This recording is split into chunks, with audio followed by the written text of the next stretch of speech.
Hello everyone. So again, I am here to discuss the Rajasthan Judicial Services paper with you. 27th of July को this Sunday जो paper हुआ था RJS का prelims का paper उसके set D को हम इस वीडियो में डिस्कस करने वाले हैं and again the level of difficulty was not that much. अगर देखा जाए तो majorly most of the questions were direct, indirect questions नहीं थे. डायरेक्ट क्वेश्चंस ही ज्यादा पूछे गए थे and they were also on the easier side. They were very easy. Some of the questions were very easy and some of the questions are objectionable also. वो भी मैं आपको बताऊंगी. अगर पेपर को देखा जाए तो उसके according to my analysis 75 to 80 cut off general category की जाने के चांसेस हैं and again as I said paper was very easy.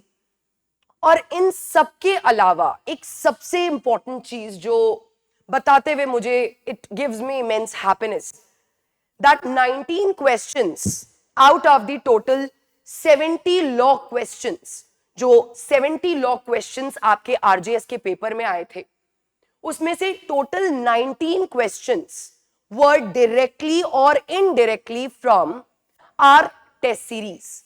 जो दृष्टि जुडिशरी ने आरजेएस प्रीलिम्स की टेस्ट सीरीज स्टार्ट करी थी, 19 questions were directly or indirectly exactly the same or similar from that test series. So around 28% paper was from our test series. जो हमने prelims के sectional और comprehensive test किए थे उसमें से अराउंड 28% क्वेश्चंस वर डायरेक्टली और इनडायरेक्टली आस्क्ड इस पेपर में.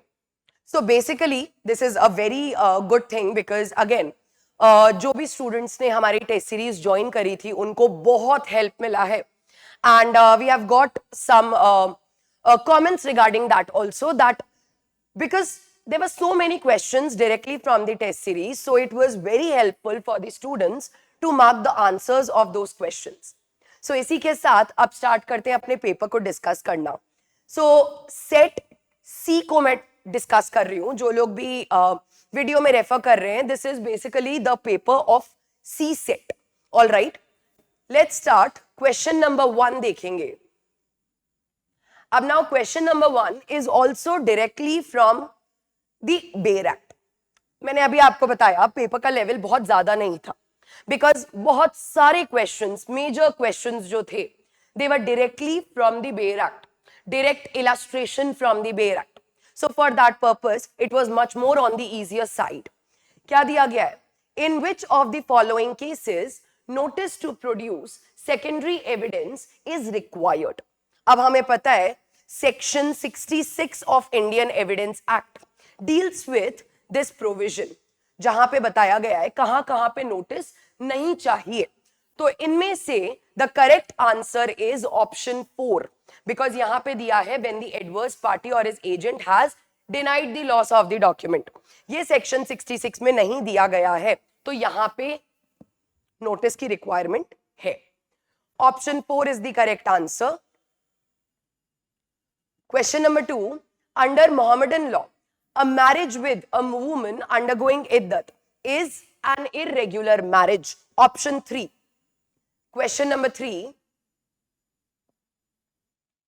Again, direct question from the language of the Bayer Act. Exact language मैं हमेशा क्लास में आप लोगों को बताती हूँ कि may, shall, must, and, or हमें हमेशा ध्यान देना चाहिए जब भी Bayer Act पढ़ा जाता है. Bayer Act के keywords specifically may, shall, and, or, etc. They are very important to be asked. All right, ये बहुत important है और directly उसी में से question आ गया. All right, exact language of the Bayer Act जो मैं हमेशा students को बताती हूँ that we have to read the Bayer Act very carefully because each and every word is important. For that purpose यहाँ पे क्या बोला गया है? Leading questions. अब हमें पता है Indian Evidence Act के according या BSA के according leading questions they are always asked in cross examination but not in chief or re-examination except with the permission of the court. So उसके according the correct answer will be for say question number 3, the correct answer is option 1. Option 1 is the correct answer. यहां पे दिया है must not, if objected to by the adverse party, be asked in chief examination or re-examination except with the permission of the court. क्योंकि बाकी सब में combinations अलग अलग है, क्योंकि हमें पता है क्रॉस एग्जामिनेशन में पूछे जा सकते हैं. उसके according option 1 is the most correct answer here and it is exactly the language of the bare act. So option 1 is the correct answer. Question number 4. अब ये जो क्वेश्चन है ये ऑब्जेक्शनेबल है बिकॉज अकॉर्डिंग टू दी की इसका answer is miss appropriation और cheating. Miss appropriation और चीटिंग इसका आंसर हो सकता है, बट फॉर दैट पर्पस यहां पे देना चाहिए था इज नॉट बेस्ट सूटेड. क्या लिखा है यहां पे? Which of the following is best suited to fill in the blank. अगर नॉट बेस्ट सूटेड होता तो हम लिखते misappropriation and cheating, but अगर बेस्ट सूटेड के अकॉर्डिंग देखें तो सेक्शन 14 के according consent is said to be free when it is not caused by coercion, undue influence, fraud, misrepresentation. ये चारों ही ठीक है, बट अगेन यहां पे नॉट बेस्ट सूटेड होना चाहिए था. So according to me this question is objectionable. All right, question number 5 देखेंगे. As per the provision of sale of goods act, a contract of sale may be made in writing. All right, option 4 is correct, क्योंकि contract है. Generally एक contract oral भी हो सकता है, written भी हो सकता है, एक्सप्रेस भी हो सकता है, इम्प्लाइड भी हो सकता है. उसके according option 4 is the correct answer. और by word of mouth, partly in writing, partly by word of mouth, and may also be implied from the conduct of the parties. Question number 6. Under the provisions of 133 of CPC, which of the following is not entitled? Direct question है. 133 CPC में list of dignitaries दी गई हैं कि किन किन को exemption from personal appearance मिलता है. उनके according the answer here is option 4. All right. Question number 6 का answer is option 4. That is Deputy Speaker of the House of People will not get the exemption. Question number 7. With regard to the provision of second appeal, which of the following is not correct? अब मैंने बहुत बार students को class में समझाया है, question को 2 बार पढ़ा करो. कहां पे करेक्ट पूछा है, कहां पे नॉट करेक्ट पूछा है, दैट इज वेरी इंपॉर्टेंट. क्योंकि अगर हमने ये गलत कर दिया तो हमारा पूरा का पूरा आंसर आता हुआ भी हमारा गलत हो जाएगा. यहां पे नॉट करेक्ट पूछा है, उसके according the answer will be, the answer to this question will be option 2. क्योंकि यहां पे बोला है कि सेक्शन 100 के अकॉर्डिंग सेकंड अपील जो है एक्स पार्टी डिक्री में नहीं हो सकती है, जबकि हमें पता है सेक्शन 100 में मेंशन्ड है कि एक्स पार्टी डिक्री के अगेंस्ट सेकंड अपील की जा सकती है. So option 2 is not correct. Question number 8. Salim sells Bablu a horse and verbally warrants him sound. अब ये जो क्वेश्चन है this is exactly the same question from the bare act, बस नाम चेंज कर दिया है सलीम एंड बबलू. वहां पे ABC करके हमने इलस्ट्रेशंस देखे and this is exactly the same illustration from section 92 of Indian evidence act which is now 95 of BSA. और इसका आंसर जो होगा इट विल बी ऑप्शन 2. बबलू में prove the verbal warranty because this is exception number 3, condition precedent. So इसका answer होगा option number 2 में prove, क्योंकि ये एक्सेप्शन 3 के अंदर आएगा. Question number 9. Under what circumstances a document which is chargeable with fee under Rajasthan Court Fees Act can be filed or exhibited in any court including the High Court without the payment of any amount not less than that indicated as chargeable under the said act? Most of the students ने इस question में गलती करी है और all of the above mark किया है, but the answer here is option 1. That is also exactly directly from the Bail Act. All right. Question number, this is question number 10. Question number 10 में which of the following is correct पूछा है. All right. इनमें से क्या correct होगा with regard to the rule of inheritance? अब अगर inheritance की बात की जाए, question number 2, this is directly from Muslim law. ये मुस्लिम लॉ का डायरेक्ट क्वेश्चन है. जहां पे इनहेरिटेंस का, ये कोई बहुत ज्यादा टेक्निकल रूल नहीं है, this is very basic rule of Muslim law, जिसके अकॉर्डिंग हमें बताना है इसमें क्या करेक्ट है. अब option number 1 is the correct answer कि मुस्लिम लॉ में there is no distinction between self acquired property or the ancestral property. Also there is no difference between movable and immovable property. So option number 1 is correct. Question number 11. Okay, so this is also a direct question from the Bayer Act. कैसे? ये illustration है. This is an illustration from the Indian Contract Act. ये Indian Contract Act का illustration है. Again ABC को यहाँ पे रमेश और हकम सिंह कर दिया गया. All right, क्या दिया गया है? Ramesh is an agent for the sale of goods having authority to sell on credit. Ramesh sells to Hakam Singh on credit without making proper and usual inquiries with regard to his solvency. मतलब the agent did not exercise proper labor and skill. ये हम पढ़ते हैं agent की duty होती है to exercise proper labor and skill, but he omitted to do so. For that purpose, later on it revealed that Hakam Singh was solvent. अब यहाँ पे मेरे अकॉर्डिंग ये solvent नहीं होना चाहिए, ये insolvent होना चाहिए. ये क्वेश्चन थोड़ा सा wrongly फ्रेम है, क्योंकि अगर आंसर की में देखा जाए तो आंसर की के अकॉर्डिंग क्वेश्चन नंबर 11 में जो आंसर दिया गया है that is option A. All right, option A, that means must make compensation to the principal in regard of the loss. अब ये तभी होगा जब यहां पे इंसॉल्वेंट होगा. ऑल राइट, बट अगेन इसका आंसर ऑप्शन ए है, ऑप्शन 1 है, because this is also directly asked from the illustration from the bare act. All right, question number 12. According to the provision of HMGA, that is Hindu Minority and Guardianship Act, who is the natural guardian of adopted son who is a minor? We all know it is also from directly the Bayer Act, and the answer is option 1, adopted father and after him adoptive mother. All right, question number 13. Now ये reference clause जो होता है, जो BSA का reference clause है, that words and expressions used in BSA and not defined but defined in dash. तो यहाँ पे dash में क्या आएगा? The correct answer is option 4, that is IT Act, BNS and BNSS. Question number, this is question number 14. In determining the amount of any compensation awarded under section 21 of SRA, the court shall be guided by the principles specified in. अब ये भी direct section 21 SRA के bear act में से है.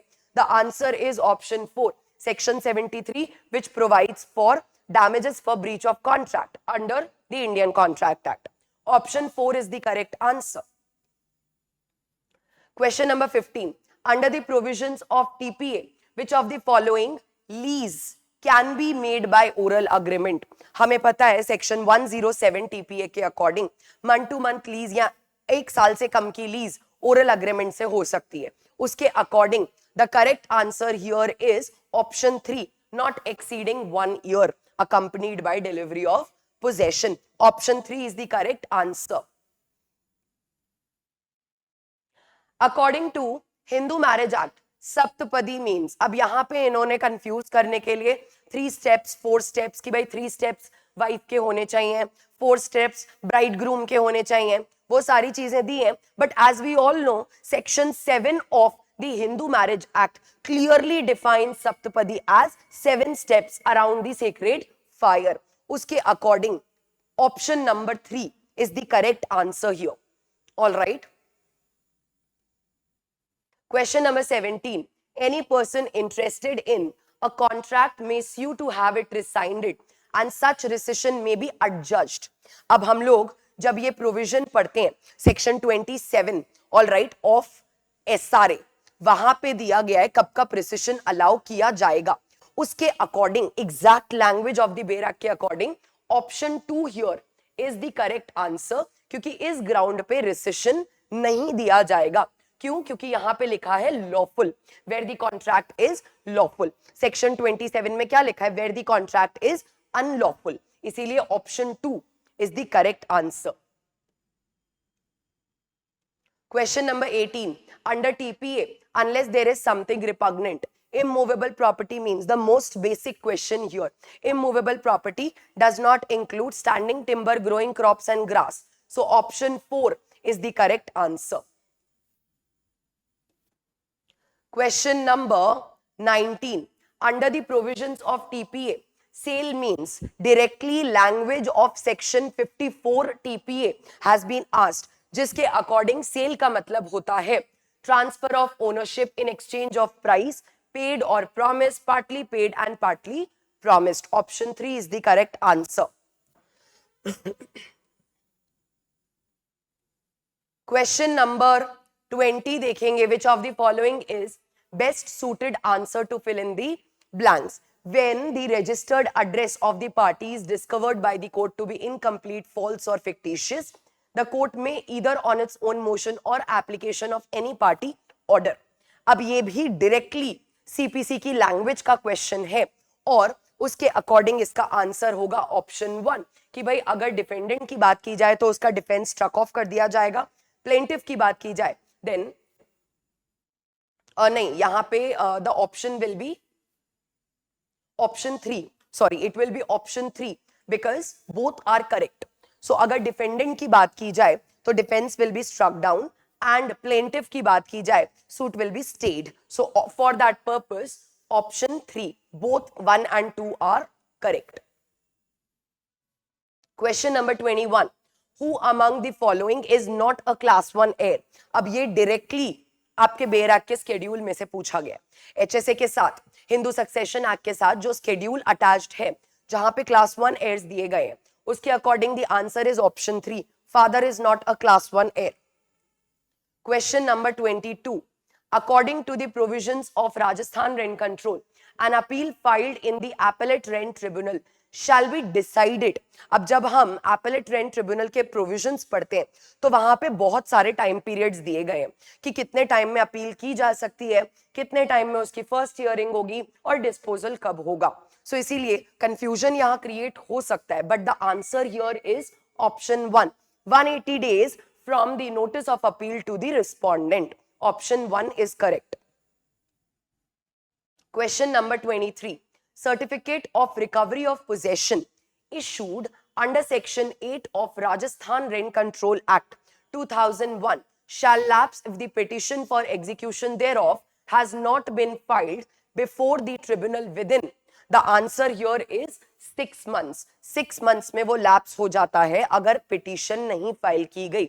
And this is also given, ये आपका section 8 का direct language from the Bail Act.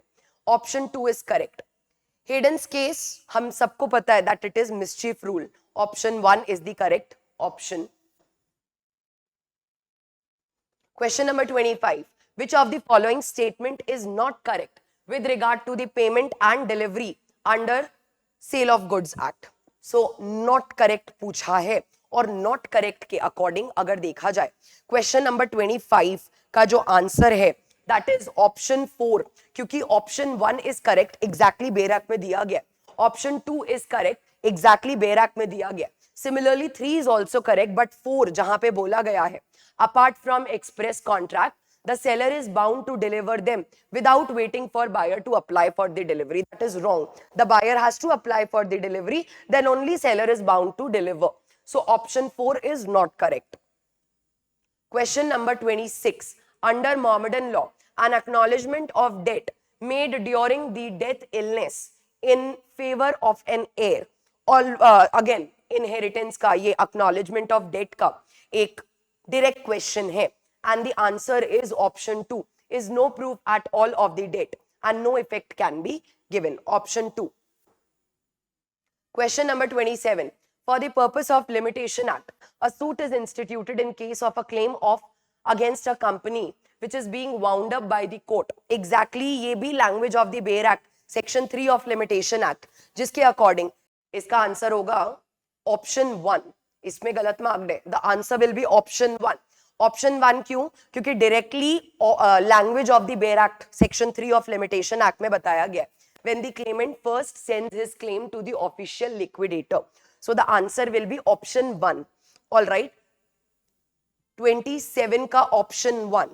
28 का under the provisions of registration act a will may be presented and deposited for registration. अब will पे वो 4 months वाला रूल नहीं लगता है, will को कभी भी प्रेजेंट किया जाता है. तो option 4 at any time is the correct answer. Question number 29. Which of the following writ means quashing an order passed by a lower court which has without jurisdiction or against the principles of natural justice? हमें पता है judicial writ is the writ of certiorari, इसीलिए option 4 certiorari is the correct answer. Question number 30. Under the provisions of Limitation Act, which of the following statement is correct regarding acknowledgement? अब acknowledgement से related correct statement हमें बताना है. Option 1 अगर आप देखोगे तो यहाँ पे बताया गया है decree and shall be deemed to be an application in respect of any property. No, इसी के साथ option 3 में दिया गया है कि signed का मतलब है only personally and not by the agent. That is also wrong. हमें पता है ऑप्शन 2 इज करेक्ट क्योंकि यहाँ पे acknowledgement may be sufficient though it omits to specify the exact nature that is clearly given in the explanation of section 18 of the Limitation Act. For that purpose option 2 is correct here, rest are incorrect. Question number 31. अब ये भी एक again direct question, polity based question है कि which of the following is correct regarding resignation of a judge of a Supreme Court. हमें पता है that the judge of a Supreme Court resigns by giving his resignation directly to the president. All right. Therefore, option 1 is the correct answer here. Option 1 होगा. Question number 32. Which of the following statement here is not correct? अब not correct बताना है with regard to primary evidence. All right. Primary evidence से related which of the following is not correct. अब first वाले में counter part की बात की गई है और लिखा है एग्जीक्यूटिंग इट, वो प्राइमरी एविडेंस होता है. सेकंड वाले में नंबर ऑफ डॉक्यूमेंट्स की बात की गई है by one uniform process, and हमने पढ़ा है कि जब भी यूनिफॉर्म प्रोसेस से नंबर ऑफ कॉपीज बनाई जाती हैं वो कॉपीज एक दूसरे का प्राइमरी एविडेंस है, लेकिन वो कॉपीज ओरिजिनल का प्राइमरी एविडेंस नहीं है. और यहाँ पे उसका उल्टा दिया गया है. क्या बोला गया है? They are primary evidence of the contents of the original. So this is not correct. So option 2 is not correct. Answer will be option 2 here. Question number 33. According to the provisions of Hindu adoption and maintenance act, where the parentage of the child is not known, by whom and to whom a child can be given in adoption. The correct option clearly from the Bail Act here is option 4. Guardian with the permission of the court adoption में दे सकता है including himself. All right. So option 4 will be the correct answer here. Question number 34. A decree passed by the civil judge Ajmer later on account of creation of a new district, namely Biawar. Local jurisdiction has been changed and now the land in question comes under the jurisdiction of the civil judge Biawar. तो कौन इस decree को execute कर सकता है? The answer is both civil judge Ajmer as well as Biawar, because हम हमेशा पढ़ते हैं कि एग्जीक्यूटिंग कोर्ट की जो डेफिनेशन दी गई है, जब हम सेक्शन 38, 37 उसमें एग्जीक्यूटिंग कोर्ट की जो डेफिनेशन पढ़ते हैं सीपीसी के अंदर, वहां पे बोला गया है या तो कौन एग्जीक्यूट कर सकता है, या तो वो जिसने डिक्री पास करी थी या फिर वो जिसके जुरिस्डिक्शन में प्रॉपर्टी आती है, to whom the decree has been sent for execution. So both can execute.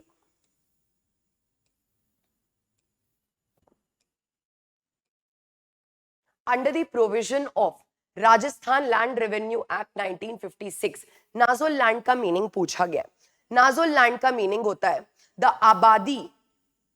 आबादी land with in the limits of municipality, panchayat circle, village, town, city wasting in the state government. Option 3 is correct. Directly from the bare act definition clause में से पूछा गया.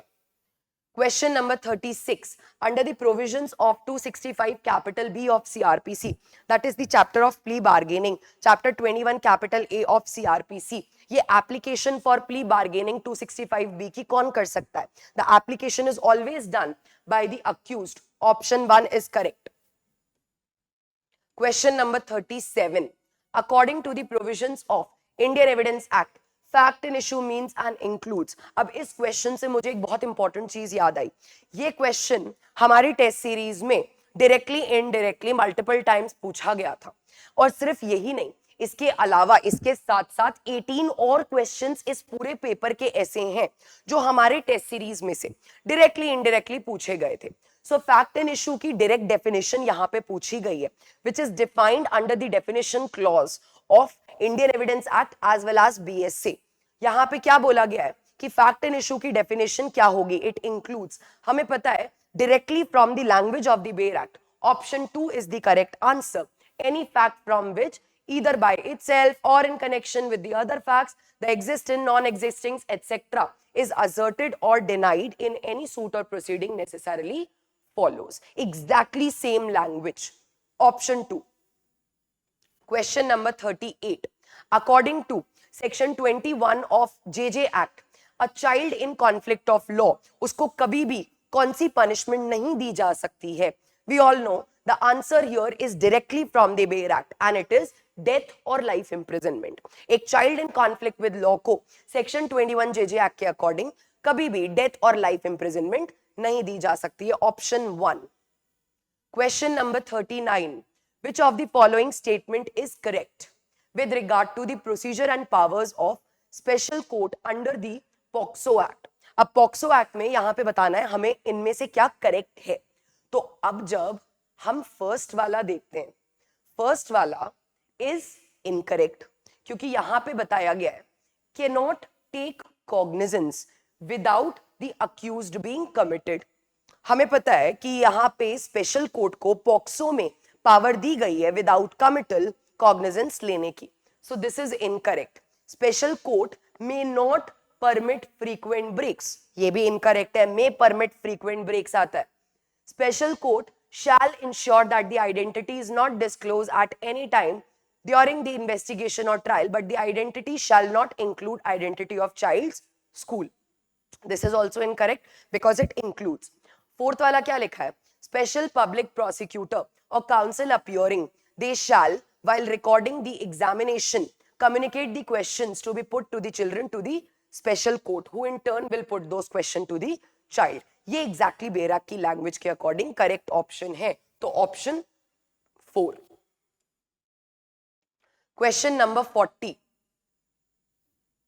Court of Session taking cognizance of an offence under subsection 2 of section 199 CRPC shall try it in accordance with. Ab this is also directly from the Bail Act and the answer will be a trial of warrants cases instituted otherwise than on police report. Option 2 is correct. Question number 41. No court of session shall take cognizance of an offence under subsection 2 of section 222 of BNSS. कितने time के अंदर अंदर? All right. सो 222 clause 2 के अंदर बताया गया है कि it is 6 months, all right, from the date of commission of the offence जो कॉग्निजेंस लेना होता है. So option 4 is correct here. Question number 42. Which of the following statement is correct regarding relevancy of previous bad character in criminal proceeding? यहां पे हमें correct बताना है. Correct क्या दिया गया है? That in criminal proceeding the fact that accused had a bad character is always relevant. It is incorrect. All right. Option 1 देखते हैं. The criminal proceeding the fact that accused had a bad character is always irrelevant. ये correct है. अब यहाँ पे ये दोनों same type के ऑप्शंस हैं. एक में इररेलेवेंट है, एक में रेलेवेंट है. हमें बताना है कौन सा करेक्ट है. Bad character can not be given in evidence. All right. So ये दोनों सिमिलर बताए गए हैं.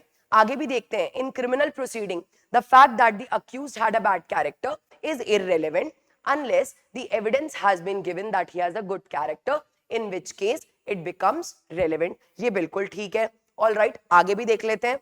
Criminal proceeding, the fact that accused had a bad character is irrelevant even if the evidence has been given. This is incorrect. The correct one here is option 3, क्योंकि जब तक good character evidence, मतलब आप in reply bad character दे सकते हो, otherwise it is always irrelevant. Option 3 is the correct answer. यहाँ पे सारे options confusing हैं, इसीलिए बताया जाता है कि options को दो बार पढ़ो and then mark the correct one.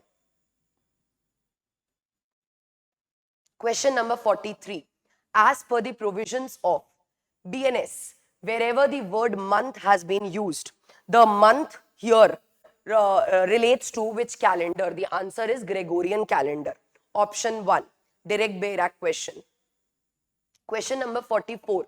Under the provisions of Rajasthan Excise Act, except with the special sanction of the state government, no magistrate shall take cognizance of any offence punishable under this act unless the prosecution is instituted within dash. All right, तो कब तक cognizance लिया जा सकता है? Question number 44 में ये बताया गया था, और question number 44 के according the correct answer is option 4, 1 year के अंदर अंदर.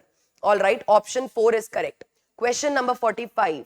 In the event of second or subsequent conviction under the Indecent Representation of Women Act, what is the punishment? So the correct answer here is option 4.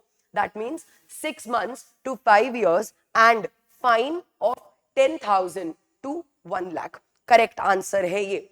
तो होगा इसका answer क्या होगा? Option 4 होगा. All right. Direct question है.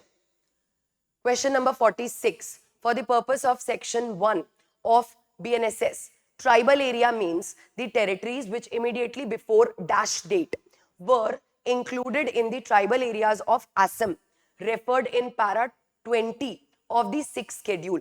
तो यहाँ पे वो जो date dash करके बीच में पूछी गई है वो बतानी है. The correct answer here is 21st January 1972. Option 1. अब ये सीता और गीता वाला क्वेश्चन आया था, मेरे अकॉर्डिंग ये ऑब्जेक्शनेबल होना चाहिए क्योंकि इसमें ऑप्शन 1 और 4 दोनों ही सिमिलर हैं. दोनों में ही बोला गया है कि उसने थेफ्ट किया है. जो एक्चुअल की के अकॉर्डिंग आंसर गिवन है वो है option 4, that she has committed theft, क्योंकि उसने मूवेबल प्रॉपर्टी को out of the possession move किया विदाउट द कंसेंट किया. बट अगर देखा जाए तो ऑप्शन 1 इज ऑल्सो करेक्ट, क्योंकि वहां पे भी बोला गया है दैट उसने थेफ्ट किया है, assuming her own property to be Sita's property. So अगर देखा जाए टेक्निकली 1 और 4 दोनों सही हैं, बट अगर की के अकॉर्डिंग देखा जाए तो ऑप्शन 4 दिया गया है. But according to my analysis this will be changed. All right. Question number 48. Under the provisions of JJ Act, juvenile means directly Bayrak, child below the age of 18 years. All right. Question number 49. Which of the following section punishment of community service is not prescribed? Answer is option 4, section 354. Question number 50. A borrowed rupees 50,000 from B. Despite repeated reminders, he was not paying the same. A instigates C, his servant, to murder B. A ने अपने servant C को instigate, abet किया to murder B. When he comes to demand his money, next day B came, made a demand of money. Hot talks were exchanged, means there were arguments between A and B. Resultantly, क्या किया उसने? C ने, C gave a very heavy axe blow to the B on his head. Resultantly, B dies on the spot. What offenses? So accordingly, इसका answer होगा option 2. That is A and C both are guilty of murder. Option 2. This is also a question. Directly नहीं बोलेंगे bear act में से, but again similar type का illustration आपके bear act में भी given है.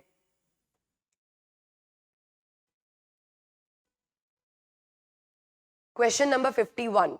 According to the provisions of IPC, reason to believe means, again अब ये अगर आप देखोगे तो सेक्शन 26 IPC जहां पे रीजन टू बिलीव को डिफाइन किया गया है, exactly language of the bare act में से पूछा गया, जिसका मतलब होता है having sufficient cause to believe that thing but not otherwise. तो आंसर होगा option 3.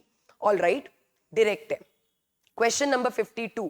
Under section 98, 99 of BNSS, newspaper and book have the same meaning as in the Press and Registration of Books Act of 1867. Option 1. Question number 53. For the purposes of the offense of giving false evidence, investigation directed by the Court of Justice conducted under the authority of the court is included. अब ये clearly दिया गया है, चाहे BNS की बात करें चाहे हम आईपीसी की बात करें, ये क्लियरली दिया गया है कि investigation is also considered as a judicial proceeding even though it is not conducted in presence of the court of justice. इसीलिए answer will be option 3 is a stage of judicial proceeding irrespective of whether investigation may or may not take place before the court of justice. Direct language. Option 3. Question number 54. Public functionary used in the definition. ये भी similar type का question है जो हमारे test series prelims की test series में पूछा गया था. टेररिज्म के ऑफेंस पे बीएनएस में जो नया ऑफेंस क्रिएट हुआ है टेररिस्ट एक्ट का, उससे रिलेटेड क्वेश्चन हमारे प्रीलिम्स के टेस्ट सीरीज में भी था जो कि आपके आरजीएस के एक्चुअल पेपर में भी पूछा गया. And accordingly the answer of section 54 would be option 3, that is constitutional authorities or any other functionary notified in the official gazette by the central government as public functionary. Option 3.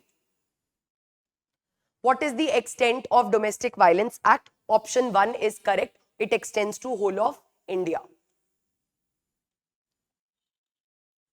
Question number 56. Ace use B for negligence. Again, exactly same illustration जो आपके bear act में भी दिया गया है. Section 14 of Indian evidence act का direct same illustration उठा के एग्जाम में दे दिया. इसीलिए बोला जाता है cover to cover bare act को पढ़ो ताकि इलस्ट्रेशंस भी आप सही करके आओ. ए sues B for negligence in providing him with a car for hire. वहां पे कैरेज लिखा है, यहां कार लिखा है. Not reasonably fit for use whereby A was injured. Which of the following is relevant? The fact that B's attention was drawn on other occasions to the defect of a particular car is relevant. Correct. The fact that B was habitually negligent is relevant. Is relevant. Incorrect. तो यहाँ पे relevant क्या है? Only one. So option 1 is correct. Question number 57. According to section 80 of Negotiable Instruments Act, what would be the interest when no interest rate is specified? हमें पता है पूरे के पूरे एक्ट में 18% का इंटरेस्ट रेट चलता है. So option 4 is the correct answer. Question number 58. According to the provisions of Indian Evidence Act, a lunatic is. अब ये directly question है बेयर एक्ट का, section 118 of Indian evidence act, जहां पे ल्यूनेटिक को define किया गया है कि ल्यूनेटिक कॉम्पिटेंट होगा या नहीं होगा. A lunatic is not incompetent to testify unless he is prevented from his lunacy by understanding the questions put to him and making rational answers to them. Option 3 is correct answer because ये direct bare act का question है. Question number 59. Every investigation in relation to these sexual offenses ये कितने time में complete होनी चाहिए? So the answer here is option number 3, 2 months. Again direct question है ये. All right, ये भी direct question है आपके बेयर एक्ट का ही, सीआरपीसी का ही. Question number 60. According to the provisions of BNSS, by whom among the following the powers conferred upon any person or officer may be withdrawn? तो withdrawal किया जाता है by the High Court or by the state government as the case may be. Option 3. Question number 61. According to section 13, which of the following regarding probation officer is not correct? Not correct बताना है तो इसमें option 4 is not correct क्योंकि यहाँ पे बताया appointed by the central government. Central government नहीं होता है, स्टेट गवर्नमेंट होता है. Option 4 is incorrect. Question number 62. During the trial of a case instituted for the offense punishable under section 138, the court can order the drawer of the check to pay interim compensation to the complainant. So the answer here is option 3, where he pleads not guilty to the accusation made in the complaint or upon framing the charges. Option 3 is the correct answer. ये 2018 में जो NI Act में amendment हुआ था उससे related provision है. Question number 63. Which of the following is incorrect? Not correct बताना है. Regarding license to issue electronic signature certificate under the IT Act. So question number 63 का आंसर अगेन ये भी डायरेक्टली आपके बेयर एक्ट में से ही है और इसका आंसर दिया गया है option number 4. License granted will be valid only for a period of 1 year. तो option 4 is incorrect.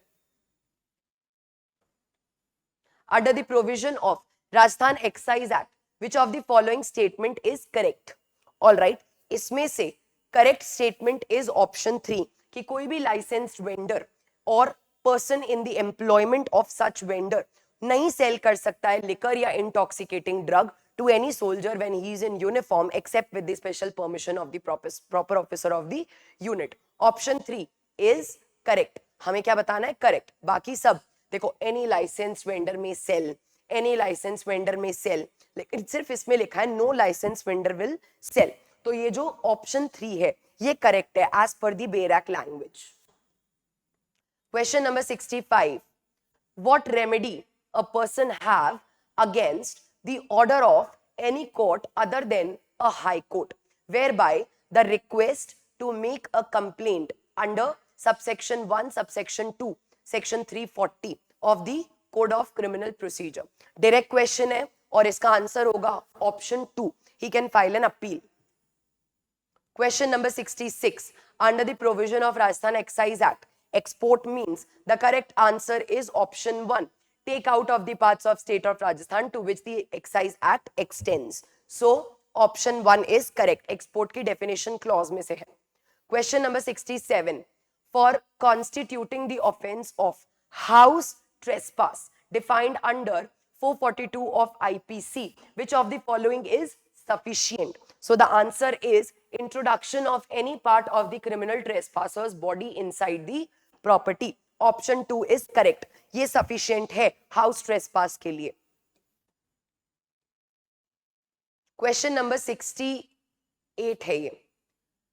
Under the provision of IPC, in cases where the sentence is for an offense against the law relating to a matter to which the executive power of the state extends for the purposes of commutation of sentence of death or imprisonment for life. तो appropriate government का meaning क्या होगा? All right, वो दिया गया है आपके option number 1 के अंदर. The government of the state within which the offender is sentenced, वो होगी appropriate government. Question number 69. Under the provision of IPC, in all cases where the judgment given that the person is guilty of one of the several offenses and it is doubtful कि कौन से offense actually हुआ है, तो lowest punishment दी जाती है. Accordingly, the answer here is option 3, lowest. Question number 70. Under the provisions of Sexual Harassment of Women at Workplace Act, the POSH Act, aggrieved woman के definition में कौन आएगा? So ये again directly definition clause का question है. And the answer here is option 4. Any age employed or unemployed alleges to have been subjected to the act of sexual harassment by the respondent. Option 4 is correct. ये हमारा पूरा law का portion था और इसमें से आपने देखा होगा इतने इजी डायरेक्ट क्वेश्चंस अगर आप इंस्ट्रक्शंस को फॉलो कर रहे हो जो क्लासेस में आपको बताया जा रहा है. क्लासेस में strictly I always tell my students कि आपको इलस्ट्रेशंस पढ़ने हैं, एंड और में शाल कहाँ लिखा है वो पढ़ना है और उसी पे बेस्ड क्वेश्चंस आए हैं 90%. ऑल राइट, अब हिंदी के क्वेश्चंस भी देख लेते हैं. विलोम की दृष्टि से कौन सा विकल्प बेमेल है? So the answer here is option 2. All right, मैं इसके आपको आंसर्स बताती जाऊंगी. 71 का जो आंसर है that is option 2. All right, and और लेट्स डू वन थिंग. मैं आपके साथ ये क्वेश्चंस जो 71 ऑनवर्ड्स हैं, बिकॉज अगेन ये हिंदी और इंग्लिश का सेगमेंट है, इसमें से मैं आपके साथ वो क्वेश्चंस डिस्कस करूंगी जो थोड़े से ट्रिकी आए थे। जैसे ये तो डायरेक्ट है, अगर बात की जाए सेक्शन क्वेश्चन नंबर 71 की, ये डायरेक्ट है क्योंकि यहाँ पे बात की गई है कौन सा बेमेल है। गौरव और गरिमा दोनों का मतलब सेम होता है, तो यहाँ पे दिस इज नॉट अ बेमेल विलोम शब्द, ऑल राइट। लेकिन अगर बात की जाए कुछ क्वेश्चंस की, जैसे कि क्वेश्चन नंबर 72 काफी स्टूडेंट्स का गलत हुआ है। यहाँ पे प्रश्नवाचक देखते ही स्टूडेंट्स ने प्रश्नवाचक को टिक कर दिया, but the answer here was पूर्ण विराम, ऑल राइट। इसी तरीके से this was also a direct तद्भव तत्सम जो हम पढ़ते हैं क्योंकि हमारे सिलेबस में डायरेक्टली दिया गया है। शुद्ध अशुद्ध वाक्य पे अगर आप देखेंगे क्वेश्चन आया है। अगेन बहुत सारे क्वेश्चंस इस बार मुहावरे और लोकोक्ति पे से आए थे, so those are also very important. और क्लास में भी आपको बताया गया था कि मुहावरे लोकोक्ति पे से बहुत सारे क्वेश्चंस आते हैं। अगेन स्पेलिंग का आया था, इट इज श्रृंगार नॉट श्रृंगार, सो for that purpose it is wrong. Okay, वाक्य का आपसे टाइप पूछ लिया है, so it is whether it is compound sentence और सिंपल सेंटेंस विच इज मिश्र और संयुक्त और सरल वाक्य, ऑल राइट, वो पूछ लिया गया है। उपसर्ग, उपसर्ग पे से आप देख सकते हैं क्वेश्चन आया है। अगेन जो साधारण असाधारण मिश्र और संयुक्त वाक्य होता है उसके टाइप पे क्वेश्चन आ गया है। Again you have to find out, मुहावरे पे अगेन क्वेश्चन आया है which you have to find out which of the following is wrongful, तो आपको इसमें से रॉन्ग बताना था। अगेन सिमिलर मुहावरे पे क्वेश्चन आया है, मैंने बोला मुहावरे लोकोक्ति पे बहुत सारे क्वेश्चन आए थे। संधि पे क्वेश्चन आए and very easy of all right. Okay, so that is all about Hindi. जो मुझे आपके साथ I just wanted to tell you कि क्या क्या चीजें इंपॉर्टेंट है, इसीलिए बताया है क्योंकि जो लोग अभी एग्जाम नहीं दे पाए, मे बी नेक्स्ट ईयर देंगे, तो उनको पता होना चाहिए कि हिंदी के पेपर में संधि में से एक क्वेश्चन आएगा ही आएगा, लोकोक्ति मुहावरे में से मल्टीपल क्वेश्चंस आए हैं, finding the error, all right, वो एक क्वेश्चन आता ही आता है, उपसर्ग प्रत्यय में से एक क्वेश्चन आता ही आता है। So these are important topics जो आपको हिंदी के लिए कवर करना है। And English was very easy when it compared to when we compared it with the last year's paper. अगर लास्ट ईयर के पेपर के साथ कंपेयर करें, सो इस बार जो इंग्लिश का आपका पोर्शन था आपके आरजीएस के पेपर में, it was very easy because again जो आर्टिकल बेस्ड या फिर कंजंक्शंस बेस्ड जो क्वेश्चंस पूछे गए थे, they were very easy, all right. So this was all in all about the test paper, the RGS prelims paper. और mainly मुझे आपके साथ इसमें लॉ के क्वेश्चंस ही डिस्कस करने थे, which I did, and as I told you paper was on the easier side, तो cut off high जाने के चांसेस हैं। प्लस जनरल कैटेगरी की अगर बात की जाए तो सीट्स भी काफी कम है, so around 75 to 80, so anyone scoring above 80 is safe, all right। Similarly reserve categories जो है उनकी अगर कट ऑफ की बात करें तो हम 8 to 10 मार्क्स कम कर सकते हैं, बट अगेन उनमें भी the cut off will be a good one because again हर एक कैटेगरी में कट ऑफ इस बार अच्छी जाएगी। The reason here is the paper was very easy, it was on the easier side, plus सबसे इंपॉर्टेंट रीजन है कि सीट्स कम है उसकी वजह से। सो अगेन अगर आप 80 प्लस स्कोर कर रहे हैं then you are on the safer side according to my analysis. Rest एक बार मेरे अकॉर्डिंग इसमें एक अमेंडेड आंसर की भी आनी चाहिए बिकॉज कई सारे क्वेश्चंस ऑब्जेक्शनेबल हैं। सो उसके बाद फाइनली वी कैन स्क्रूटनाइज की कितना कट ऑफ जाना चाहिए। सो that is all about the Rajasthan prelims paper analysis. I hope questions आपके सही हुए हों। आई होप जिन लोगों ने अच्छा स्कोर किया है वो मेंस के लिए तैयारी ऑलरेडी शुरू कर चुके होंगे, because again I always say this कि कभी भी वेट मत करो कि रिजल्ट आएगा। अगर आपको लग रहा है आप 80 प्लस, जैसे मैंने बताया 80 प्लस जो है they are on the safer side, so if you are scoring a safe score, you are getting a safe score without waiting for the result, you should start with the preparation of mains examination. That is all about today's video. I'll meet in the next video. Till then, have a nice day, take care, thank you so much.